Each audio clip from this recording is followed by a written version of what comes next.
अभी तक 4 चरण के चुनाव पूरा हो चुके हैं।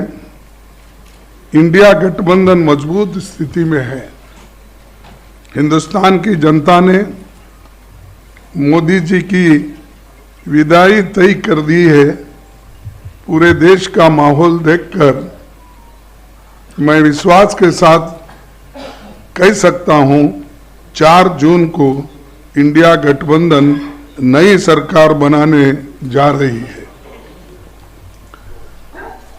हो सकता है आप लोगों को ताज्जुब होगा,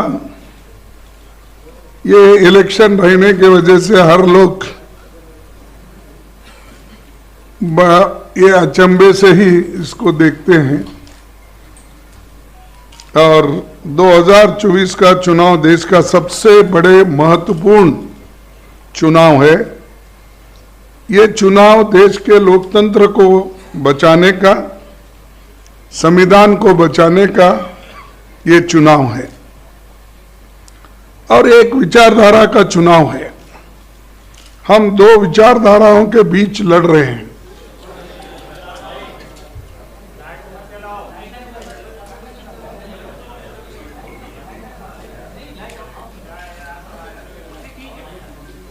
शुरू करो। तो ये 2 विचारधाराओं की लड़ाई भी है। एक तरफ गरीबों के पक्ष में लड़ने वाले पार्टियां एक होकर लड़ रहे हैं और दूसरे तरफ जो अमीरों के साथ रह के अंधश्रद्धा और जो अपने को ठीक लगता है वैसे लोग धर्म के आधार पर, रिलीजन के आधार पर वो लड़ रहे हैं। लेकिन हमारी लड़ाई गरीबों के ओर से है, जिनको खाने के लिए एक वक्त का खाना भी नहीं मिलता, जिनको नौकरी नहीं मिलती और जो लोग एम्प्लॉयमेंट के लिए तरसते हैं। पढ़ लिख के वो लोग रास्ते पे आते हैं, ग्रेजुएट बनने के बाद भी, इंजीनियर बनने के बाद, डॉक्टर बनने के बाद, डिप्लोमा होल्डर रहने के बावजूद भी उनको नौकरी नहीं मिलती। और सरकार में इतने नौकरियां खाली है, उन नौकरियों को भी केंद्र सरकार भर्ती करने के लिए तैयार नहीं है। इसीलिए हमारी जो गठबंधन है, ये गठबंधन बेरोजगारी के खिलाफ और जो कीमतें इतने ज्यादा हो गए हैं उसके खिलाफ लड़ रही है। और मैं पहले ही बोला, एक तरफ अमीर एक तरफ गरीब, इस जो डिफरेंस है, फर्क है, इसको मिटाने के लिए हम लोग एक होकर गरीबों की लड़ाई लड़ रहे हैं। और मुझे ऐसा पहले मेरे 53 साल के पॉलिटिकल जीवन में मैं ऐसा नहीं देखा कि इतनी बड़ी सब पार्टियां मिलके, 26 पार्टियां मिलके एक होके लड़ रहे। तो आप सोचिए लोग कितने नाराज हैं और हर पार्टी के लोग एक होकर किस ढंग से लड़ना चाहते हैं, यही दर्शाता है। ये चुनाव इसलिए भी महत्व है कि ये पार्लियामेंट का चुनाव है। ये देश का भविष्य बनाने वाला चुनाव है। हमारे आगे के पीढ़ी को सुरक्षित रखने का, उनके हकूक की हिफाजत करने के लिए और उनको जो खास करके ये वीकर सेक्शंस, दलित, आदिवासी, पिछड़े और इन लोगों के जो हकूक है, रिजर्वेशन है, उस रिजर्वेशन की भी हिफाजत करने का हमारा फर्ज है, क्योंकि संविधान बचा तो ये सारे चीजें बच जाते हैं। कई लोग ये भी सोचते हैं भाई रिजर्वेशन के बारे में ही बात करते, हमको क्या मिलता। रिजर्वेशन लेने वाले थोड़े लोग हो सकते हैं, लेकिन देश के भविष्य को बनाने के लिए और संविधान को रक्षा करने के लिए, लोकतंत्र को बचाने के लिए हम सब मिलकर काम करना चाहिए, नहीं तो फिर हम गुलामी के अंदर चले जाएंगे। वोट का अधिकार तो सबको है, और वोट है तो डेमोक्रेसी में आप किसी को भी ला सकते हैं। तो जब आप किसी को जो अपने आइडियोलॉजी और विचारधारा पे विश्वास रखते हैं उनको ला सकते हैं।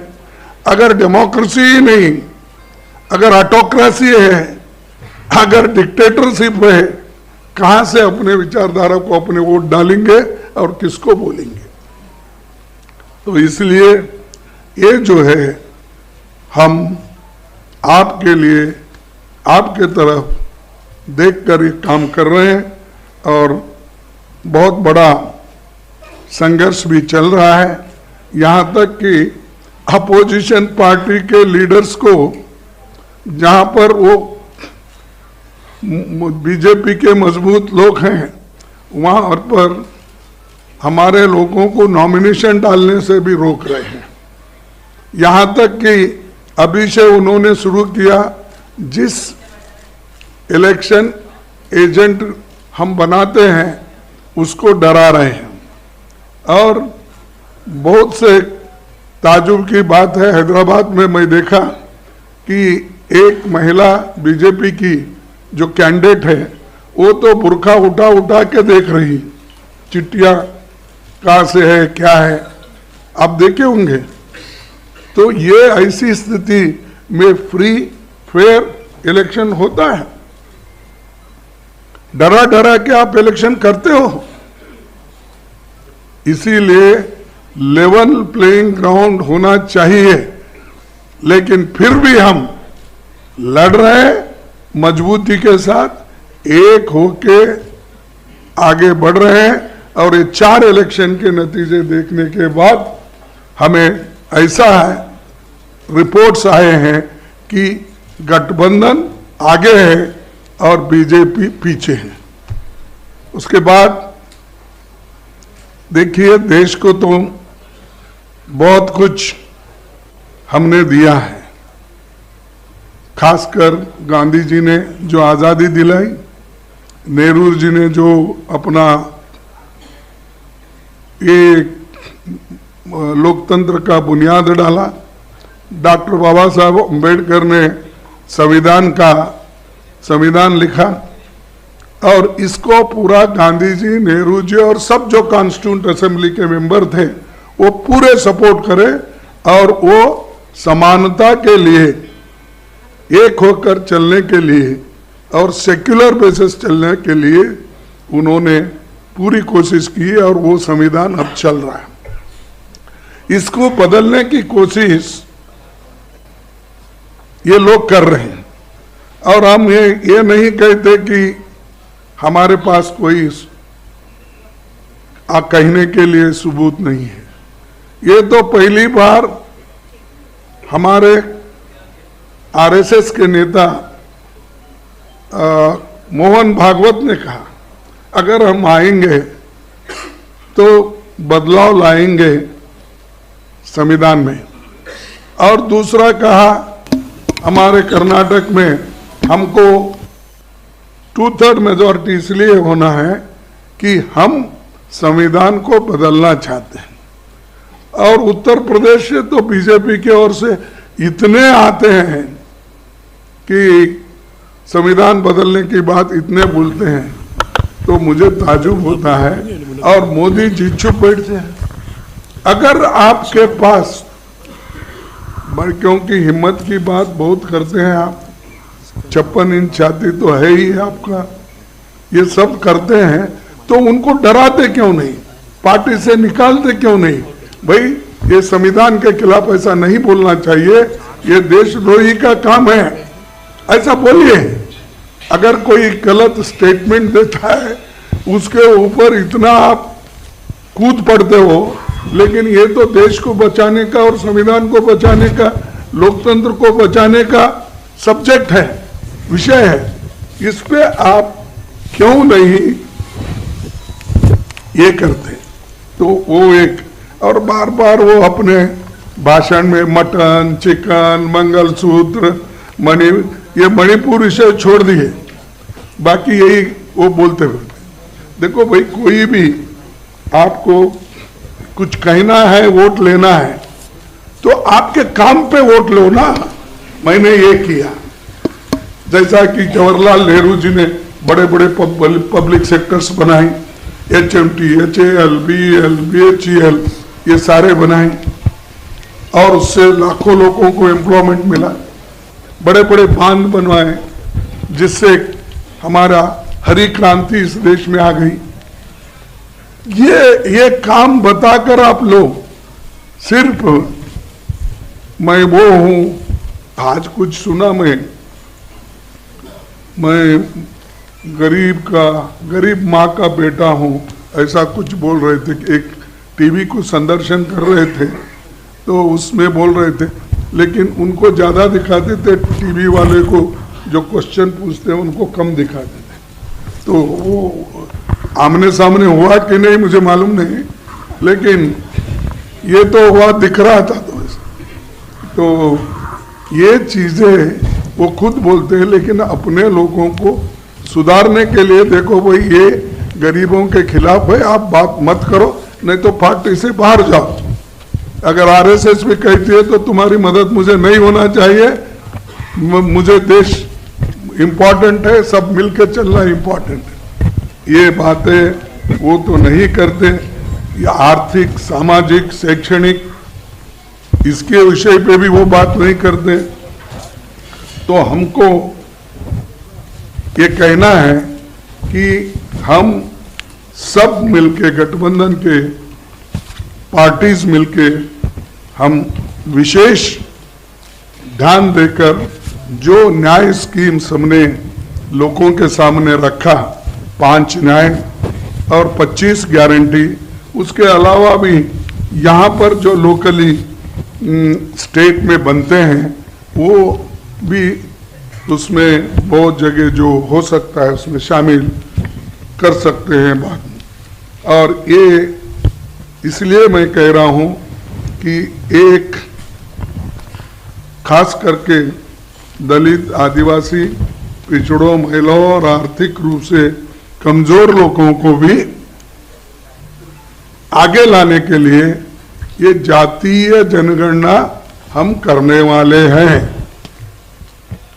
इसलिए कर रहे हैं कि समाज को तोड़ने के लिए नहीं, जाति जाति में झगड़ा लगाने के लिए नहीं, इसलिए कर रहे हैं किसकी हालत, सामाजिक हालत उसकी क्या है, आर्थिक हालत क्या है और शैक्षणिक हालत क्या है, स्वास्थ्य में उसका कहाँ ठहरा है, इन चीजों को हम देखने के लिए और देखकर उस पर पॉलिसी बनाने के लिए हम कर रहे हैं। मोदी जी उठते ही ये जाति जनगणना देखिए ये लोग कर रहे हैं, वो नहीं, घर का एक्सरे कर रहे हैं, घर में क्या है वो देख रहे हैं। यहां तक भी बोले, कोई प्राइम मिनिस्टर आज तक नहीं बोला, मैं तो नहीं देखा, सुना भी नहीं। आप बहुत से यंग लोग हैं, बूढ़े भी हैं, लेकिन उन्होंने ये बोला, देखो आपके पास अगर घर में 2, अहमदाबाद में मैं भी था, वहां मैं दूसरी जगह भाषण कर रहा था, उन्होंने भी कर रहे थे, उन्होंने बोले देखिए तुम्हारे घर में अगर 2 भैंस है, एक मुसलमानों को देंगे। नहीं, आप सुने नहीं? अगर ऐसा प्राइम मिनिस्टर इतनी झूठ भी बोलते हैं तो हम क्या कहें। और गालियां तो भरपूर देते हमको, जितना कांग्रेस को गालियां देते, मैं समझता हूँ राम का नाम भी उन्होंने उतना नहीं लिया होगा जितना हमारे को गालियां दे रहे हैं, कांग्रेस पार्टी को, सोनिया गांधी को, राहुल गांधी को, और फिर बाद में बचा कुचा रहे तो प्रियंका गांधी को और मेरे को भी शामिल कर लेते हैं। तो मैं इसलिए बोल रहा हूं, हर चीज झूठ, आप कितना झूठ बोलेंगे, और लोगों को मालूम है। इसके बावजूद भी अगर कोई कहता है कि बहुत बड़ा होशियार है, स्टेट्समैन है, अगर कहते हैं तो मैं समझूंगा इस देश की बदकिस्मती है। और मैं ये दावे के साथ कहूंगा कि इंडिया गठबंधन ये जो है बहुत मजबूती के साथ लड़ रहा है और लड़ेगा, और हमारे जितने भी गारंटीज है वो हम सभी महिलाओं के लिए हो, युवाओं के लिए हो, श्रमिकों के लिए हो, किसानों के लिए हो, और बराबरी के हिस्सेदारी का हो, ये सब कुछ हम करके दिखाएंगे। तो मैं इतना ही कहता हूँ, आप सभी को धन्यवाद, बहुत शांति से सुने आपको धन्यवाद करते हुए। और हाँ, मैं एक आपको कहूँगा कि यहाँ पर 5 केजी चावल की भूख चल रही है। मैंने 80 करोड़ लोगों को मुफ्त खाना दिया, 5 केजी देके। अरे भाई, फूड सिक्योरिटी एक्ट तो हमने लाया, कोई भी उस एक्ट के तहत कोर्ट जा सकता है अगर स्टॉप करे।